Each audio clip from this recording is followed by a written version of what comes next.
తమను తాము తెలుసుకుంటూ దేవునికి దగ్గరైపోయారు. దేవుణ్ణి గ్రహించుకుంటూ దేవుని జ్ఞానం చేత ప్రపంచాన్ని చూసే దృష్టికోణాన్ని మార్చుకున్నారు. వాళ్ళు నీతిమంతుల లిస్టులోకి చేర్చబడ్డారు. ఓకే, నీతిమంతుల లిస్టులోకి చేర్చబడ్డారు. నీతిమంతులను జ్ఞాపకము చేసుకొనుట ఫిల్ ఇన్ ద బ్లాంక్ ఆశీర్వాదకరం. ఎందుకు ఆశీర్వాదకరం?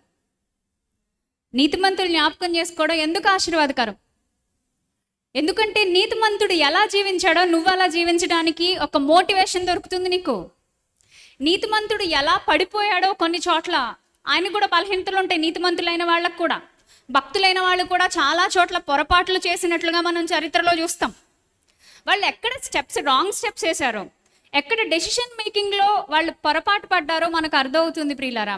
అందుకే నీతిమంతులు సక్సెస్ అయిన విధానాన్ని, నీతిమంతులు ఎలా ప్రయాణాన్ని మొదలు పెట్టారు, ఎలా కంటిన్యూ చేశారు, ఎలా కొనసాగించారు, ఎలా ముగించారు అనేది ఖచ్చితంగా మనకు తెలియాలి.